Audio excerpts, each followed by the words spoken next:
Dear students, in the previous class we have studied about the thermodynamic functions in terms of partition functions. Various thermodynamic functions we have studied in terms of partition functions. The next topic we are going to study is application of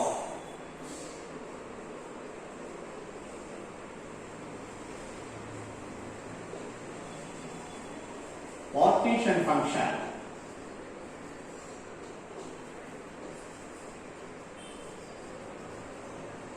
to the heat capacity of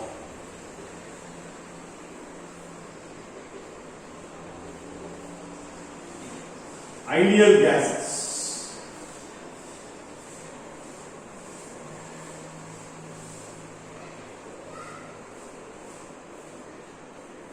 We know that ideal gases or gases obeys ideal gas equation, and intermolecular forces of attraction is nullified.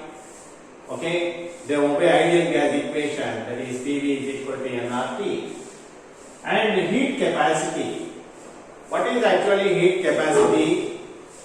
The heat capacity of gases are usually measured either at constant volume or at constant pressure.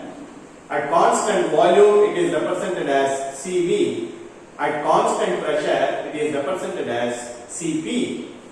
Actually the heat capacity of any gas is nothing but the specific heat capacity of a gas is the amount of heat required to raise the temperature of 1 mole of a gas through 1 degree centigrade is called its heat capacity.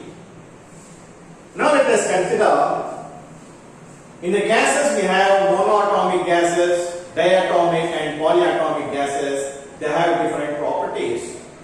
In the case of monoatomic gases, okay, in the case of monoatomic gases, there is only translational motion alone will be there. That is, the kinetic energy of 1 mole of an ideal monoatomic gases, okay, ideal gases, they will have the energy due to translational motion. They have only translational motion in all the 3 coordinates. That is, in x-axis, that is half kT per mole, half RT per mole, and in the y-axis and in the z-axis.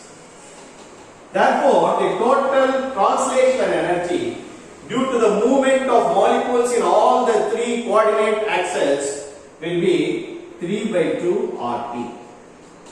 This is usually given by equipartition of energy. So the energy due to translational motion in the case of monoatomic molecules, okay, or in the case of monoatomic gases, okay, like that is usually inert gases, okay, and the energy due to translational motion. Okay, the energy due to translational motion will be 3 by 2 RT, that is the kinetic energy of these molecules is only due to translational motion. Then what will be its value of Cv? That its value of Cv is found to be rate of change of energy with respect to temperature at constant volume.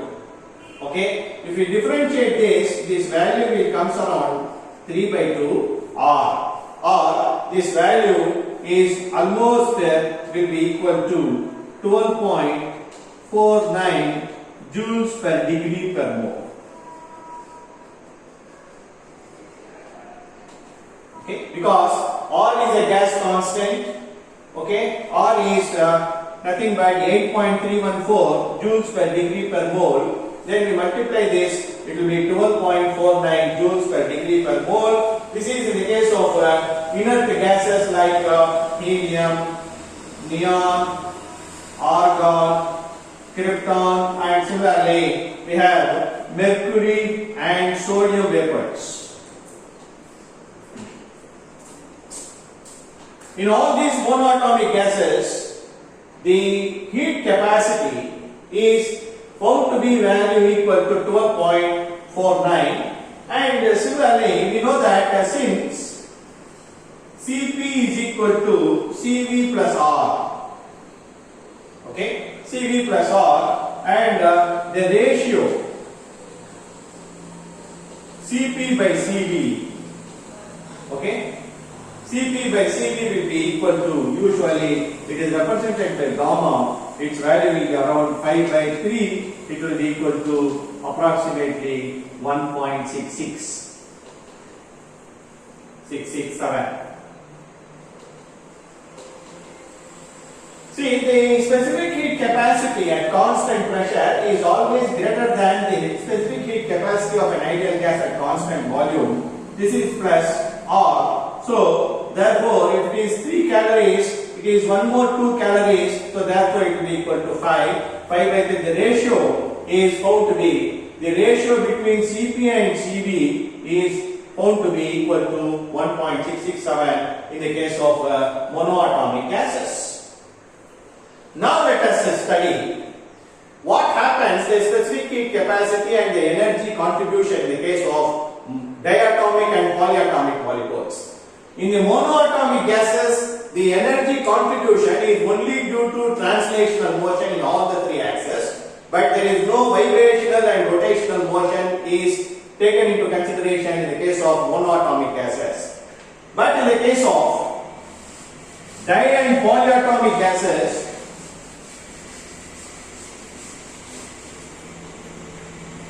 for di and polyatomic gases,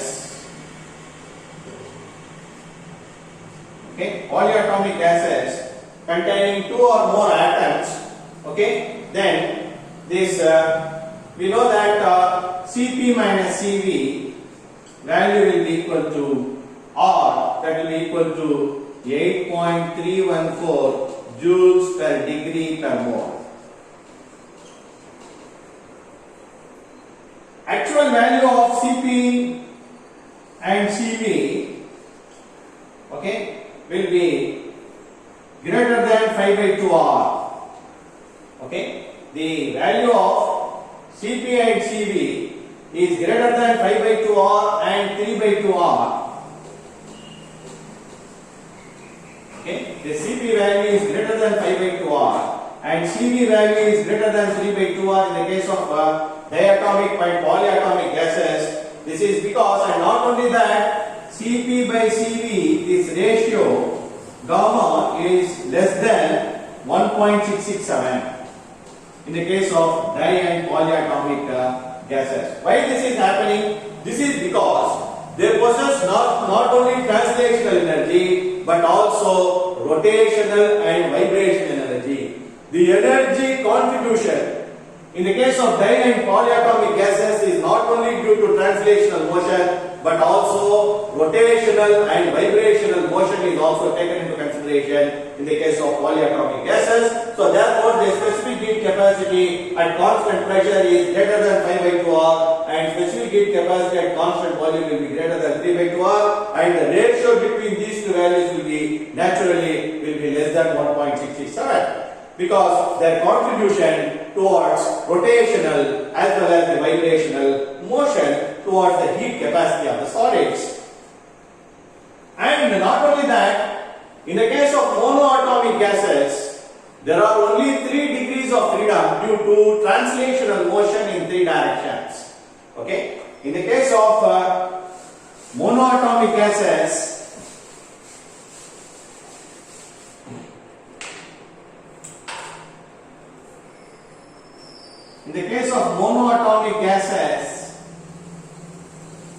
there are 3 degrees of freedom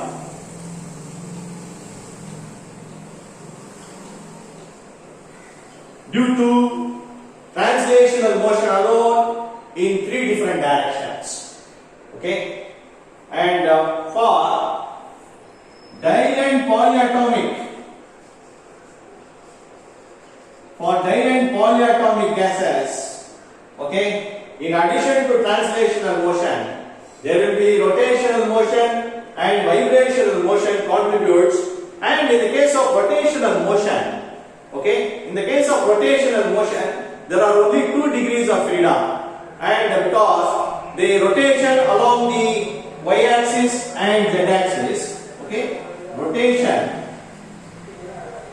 along y-axis and z-axis, but not in x-axis, because in the case of the x-axis, when the molecules rotate along the bond length along its axis, there will be no change in dipole moment. It will not contribute to any energy.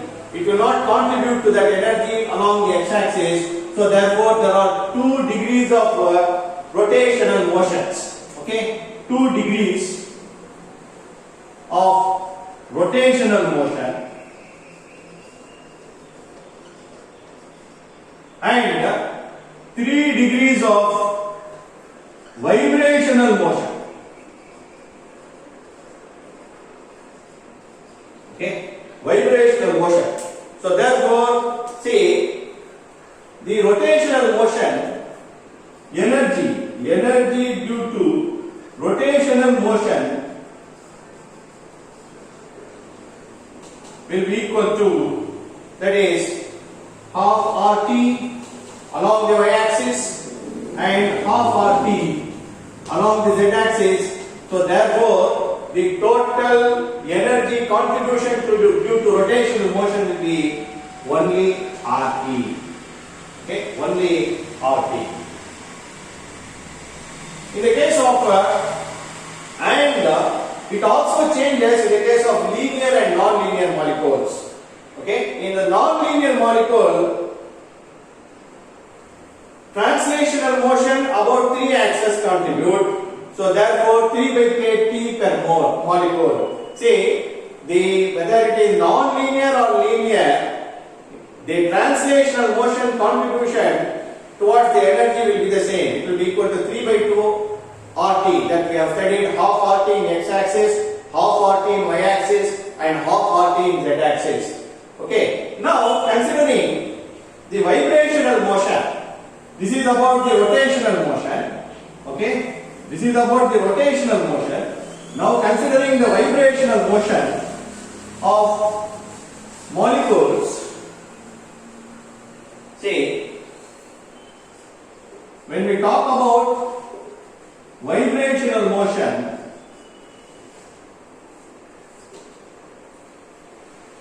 in the case of polyatomic gases, see, for a linear polyatomic and diatomic gases, the number of vibrations are given by 3n minus 5. What is this 3n minus 5? This minus 5 shows 3 translational motion plus 2 rotational motions. When we subtract the 3 translational motion and 2 rotational motion, I already told you the 2 rotational motion because of rotation along the y-axis and z-axis, but not in the x-axis. So 3 plus 2 minus 5. Therefore, there are number of vibrations possible in the case of linear molecules will be 3n minus 5, where n is the number of atoms in a molecules. Similarly, for a non-linear molecules, the number of vibrations will be 3n minus 6. Why it is 6? This is 6 is because this is due to 3 translational motion and 3 rotational motion. Here in the case of non-linear molecules, even the rotation along the x-axis contribute towards the heat capacity of gases. So therefore, the rotation along the x-axis is also taken into consideration. So therefore, when we subtract these 3 translational and 3 rotational motions, 6, we will get the remaining will be the number of vibrational modes possible for a non-linear molecule. Okay, this is given by equipartition of energy. Now, after the studying of these things, we are going to study what is the contribution of the total energy towards the heat capacity of the gases. Now, when we study about the heat capacity of the gases by classical mechanics, when we calculate the heat capacities, okay, first we are going to study what is the heat capacity of monoatomic gases.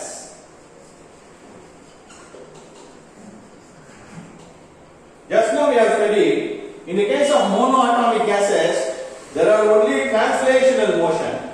Okay, translational motion, the energy, translational energy is given by 3 by 2 RT.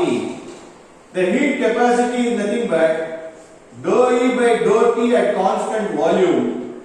That is, rate of change of internal energy or the energy due to translational motion with respect to temperature. When we differentiate this, it will be dou by dou T by 3 by 2 RT. It will be equal to 3 by 2 R.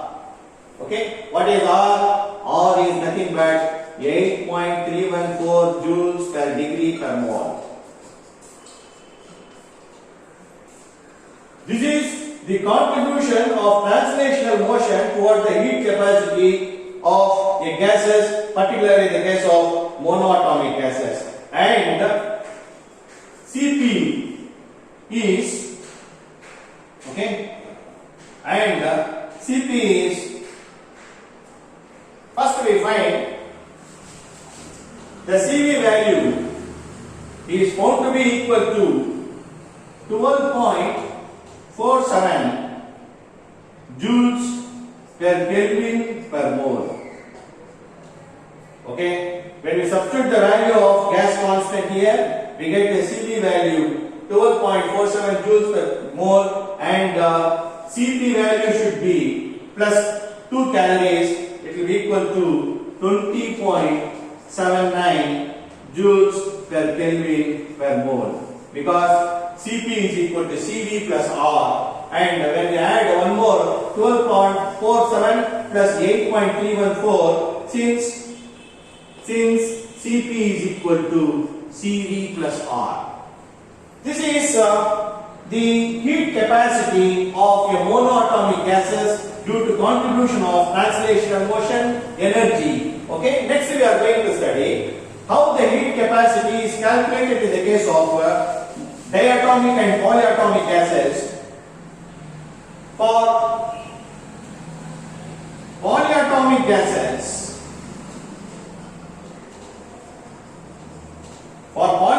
gases, the energy is due to translational motion and energy due to rotational motion, okay, and energy due to and the number of vibrations possible.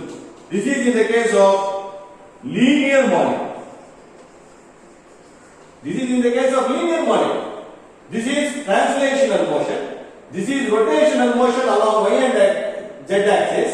This is translational motion along all the 3 axes, and this will give you the remaining number of vibrational modes of vibration in the case of linear molecules. Similarly, the energy due to all the motions, translational, rotational and vibrational, in the case of non-linear molecule, same translational motion, okay, same translational motion, and here same rotational motion and the 3n minus 6 modes of vibrations in the case of non-linear molecules. This is the total energy. The only change is here in the case of non-linear molecules, okay, we are subtracting 3n minus 6, here 3n minus 5, here only 3 translational, 2 rotational, here 3 translational and 3 rotational energies for non-linear molecules. Okay, for many diatomic gases like hydrogen, oxygen, carbon monoxide, hydrochloric acid, etc. Okay, at ordinary temperature,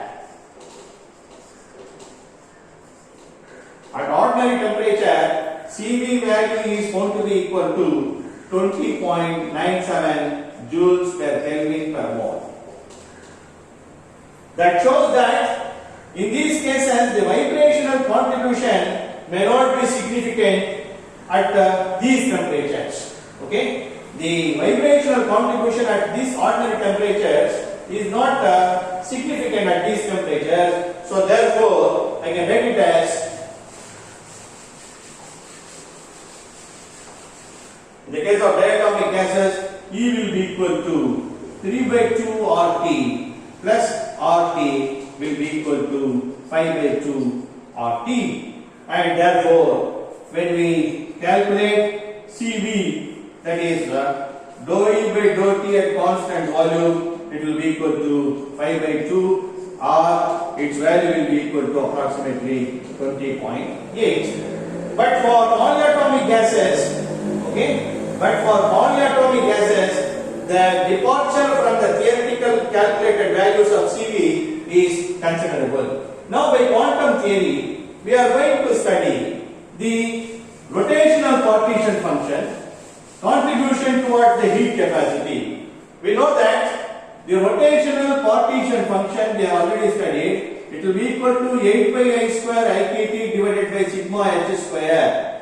Okay, and this value, that is 8 by I square Ik by H square, is taken as theta R. What is this theta R? This is the characteristic temperature for rotation.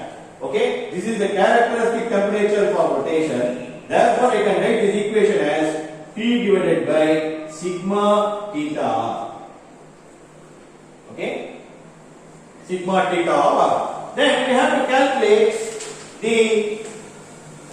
we know that the energy due to rotational motion, that is the energy in terms of partition function we have studied, it will be equal to N kT square d ln rotational partition function divided by dt. It will be equal to, when I substitute this, N kT square d ln Fr is nothing but ln T divided by sigma theta R by dt, this dt. Okay, then if I simplify this, after simplification, sigma and theta R are constants. Therefore, the energy due to rotational motion will be equal to N kT square divided by 1 by T will be equal to RT.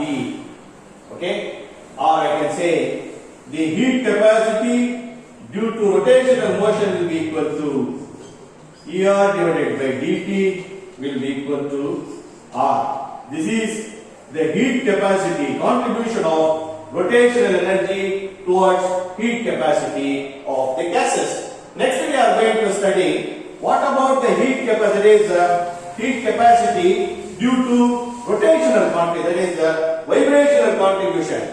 Due to vibrational contribution, we have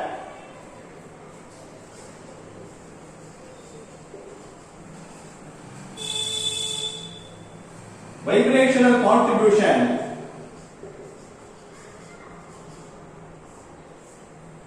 we know that vibrational partition function will be equal to 1 minus E h nu by kT power minus 1, and we know that this nu bar nu is equal to nu bar into c.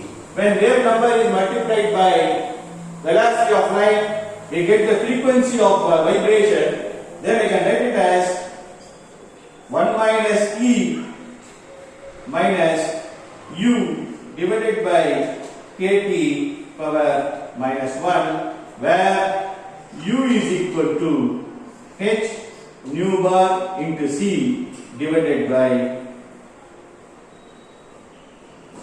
kt. So I am removing this kt. Okay.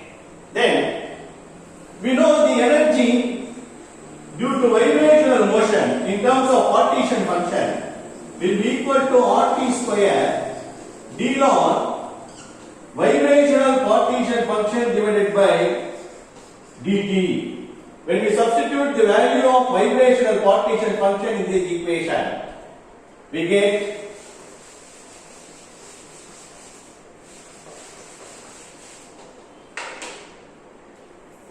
which is equal to RT square d by dt minus ln of 1 minus e h nu bar c divided by kt, like this. And after simplifying this,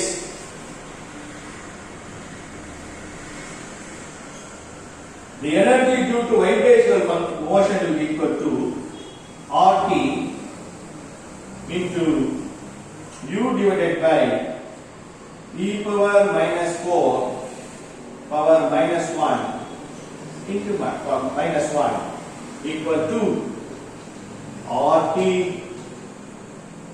into u divided by e power u minus 1. U is nothing but h mu c divided by kt. Then we can differentiate this with respect to temperature, because to find out the heat capacity, that is dou E by dou T at constant volume, that is at constant temperature, that is with respect to temperature, I get R U square E by U divided by e power U minus 1 whole square.